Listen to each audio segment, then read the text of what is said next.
Hey YouTube, back with another video today, and today I'm going to be talking about money investments and money loss. And a lot of people are struggling with this right now, and a lot of people are looking to start investing into their future.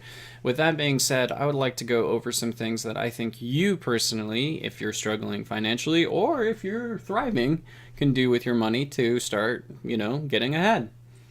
Rebalancing the budget. We talked about this in previous videos. You know what you need to do to be able to rebalance the budget. You can follow some of my previous videos if you need more information on that. Refinancing as well. Refinancing could save you lots of money just because interest rates can be really high. Taking control of your finances. Stop. Take control of your life. Think about all the steps that you can take to take control over your life. Where am I spending my money? Where can I move and make money decisions to get ahead? Am I spending 25 cents on coffee, or am I spending $6 at Starbucks every day? You need to start thinking about those kind of things to be able to take control of your life. And if you can't, well, if you can't live without Starbucks, or you can't live without something else, it could be anything. You need to really think about that before you start, throwing your money around. And a lot of people throw their money around all over the place. They go out to eat a lot. They go shopping. They buy a bunch of clothes. They just do all kinds of things to spend and spend and spend and spend and consume. And I just don't think that that's the best investment for your future, where, some of those things are going to be gone here in the next, day, minute, hour, 5 years. Typically I think a really good investment is something that gives you a return on what you initially invested and gives you an additional set of income and appreciates in value over the time. That's a great investment. If you had something say, Amazon stock 10 years ago, boy, you'd be feeling pretty good right about now if you bought 100 shares of that stock way back then. Food for thought. Seek help.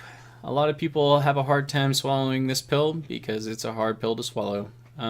It's just one of those things that you want to take control over your life, but you don't want help from others because you don't want to be a burden upon others. But sometimes getting some help, either from friends or family, or as long as you pay them back, or maybe refinancing, banking decisions, there are programs out there that can help you take control of your finances if you are struggling. This goes with student loans. It goes with a lot of different things. So think about those kind of things when you're trying to seek help, and try and do that. Try and seek help, because if you don't seek help, then you might struggle, and you just can't get ahead. Pay off your debts. Paying off your debts are really hard. Some debts are easier to pay off than others. Say if you had a mortgage, that's a pretty hard one to pay off. If you have student loans, that's usually a pretty hard one to pay off. The reason why a mortgage is so hard to pay off is because homes are expensive, and it's very difficult to be able to make payments on your home, and an amortized loan. Typically, you're just paying on the interest for a long period of time until you start digging into the principal of your home. And there's all kinds of fees that are entailed with buying a home. Private mortgage insurance. If you can put 20% down on your first home, that's really huge, because typically over the course of a 10, 15, 30-year span, you're looking at, on an average house here in America, it's like $37,000. That's quite a bit of money that you could be saving by just putting a 20% down. But it's very difficult to put a 20% down on a home, I think, for the average American. So, you might want to think about holding off before you start making into your first move on your first home. Overages. Pay your debts on time if you can. And if you can't, seek help. Whether maybe you need to borrow from a friend, and then just pay them back as soon as you get paid on your payday. And a lot of people don't want to do that because they feel like a burden. But if you do get overages, you're going to end up paying what you already owed plus an additional sum. And that goes in for paying late. Sometimes the later you take to pay off your loans, the more and more you accrue in interest, or your credit score will go down. There's just all kinds of bad things that happen when you don't pay on time. try to always pay on time when it comes to anything, I think, and paying off your friends and family too if you do decide to borrow money from them. The next step is money investments. So this was all about the money that you're losing. If you are losing money every single month, months, I have a problem saying months for some reason. You really need to look at this and think to yourself, what can I do to take control over my life? What can I do to save some money? And some of my previous videos I have will show you some steps that you can take to be able to save yourself some money.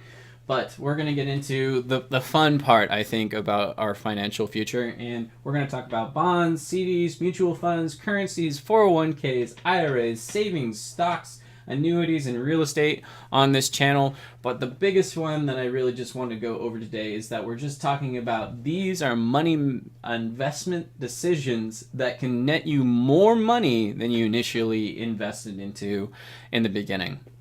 Now, what I personally like to invest in is stocks. I like to have money on savings. I like to have an IRA. I like to have a 401k. I like to have, hopefully someday, real estate.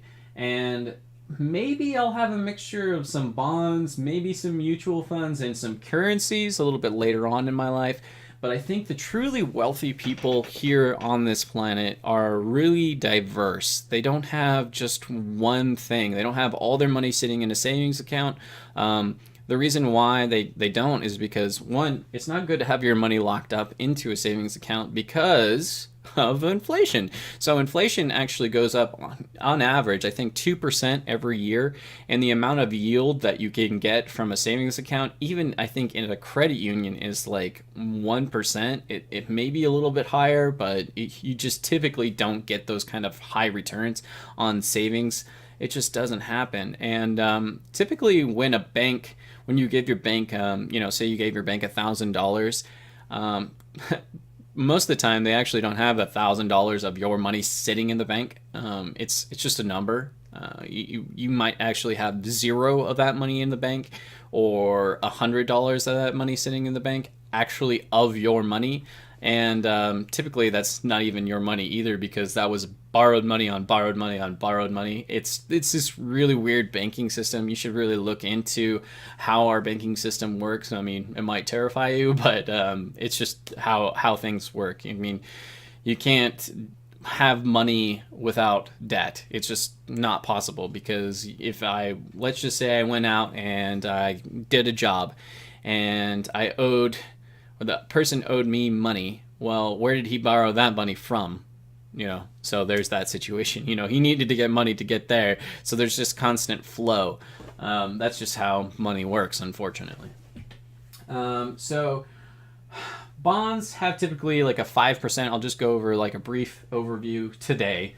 With bonds have like, I think, a 5% at best.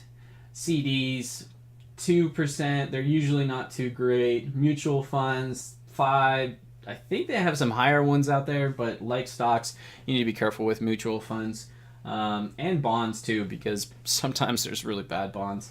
Currency can be an interesting investment, and you're like, whoa, why would I ever want to invest in a currency? Well, say you invested in the American dollar, and we struck a ton of gold. Like all of a sudden, somewhere in America, there was hundreds of tons of gold that we found, and we decided that we would back our dollar further with our currency and with gold. Well, then our currency might go up.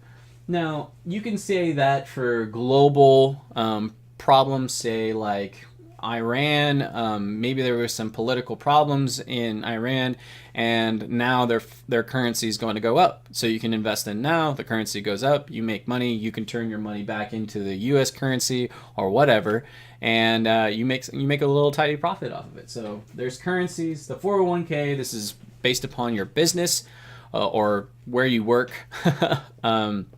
Or your job, and typically they'll match your money, and you can have different retirement accounts. It's essentially a retirement account where you would make an investment, and then the company would match a percentage of that amount, which are really good. 401ks are really awesome, but I want to warn you, when you start to get older, and typically as you start to get older, you may end up with a situation where your broker is making tons and tons of money on you.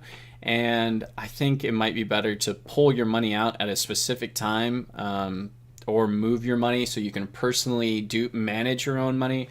Because, I mean, they're living off of you. I mean, some of them, you know, once your retirement accounts get really high in the $500,000 $1 million, you know, they're making a tidy profit off of you, and you can probably manage your money. Hopefully, the goal of this channel is for you to manage your own money so that you don't end up with that situation where somebody's like making more money off of you. Independent retirement accounts. I like IRAs because they're you taking control over your own financial situation and your financial future. And I think a lot of people should think about these kind of things. They really don't think about these kind of things. They say, "Oh, I don't want to deal with that kind of stuff. It's too stressful. I just want somebody to manage it." Cool. Keep in mind that people are going to make a tidy profit off of you, and they're going to make a lot of money, and it's going to be obscene when you get really old. And if you're cool with that, cool. Savings accounts, saving account returns are really, really small. Like I said earlier, it was like less than 1%. What you can do with saving accounts is save your money onto the sidelines in case you have a money-making move. Say the price on land, say you had a housing market crash back in 2008. Well, if you're a multi-millionaire, or say you even had like $200,000 just sitting on the side, you could have made, and you had really good credit, you could have bought something that would have been worth now today, you know, at least, you know, double. And you could have doubled your money in real estate during that time because the crash that happened. A lot of people were getting out of the housing market. They were, you know, going back into renting. They were doing all kinds of moves to try and stay afloat. And you could have gotten into a home that maybe you would never get into, and never will. Who knows? Just because we might not ever have a housing market crash like that again.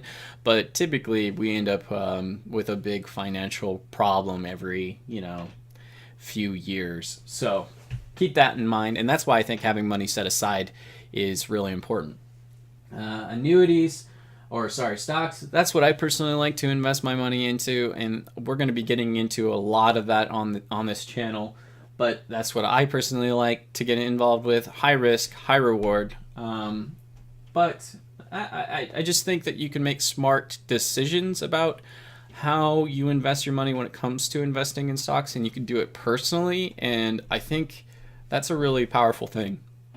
Being able to invest your money, especially if it's money that you were just like throwing away that we talked about earlier. You know, if you had a financial situation like what I currently have, is I took control over my finances. I started readjusting where I was spending my money and how I was spending my money, and I started paying off my debts.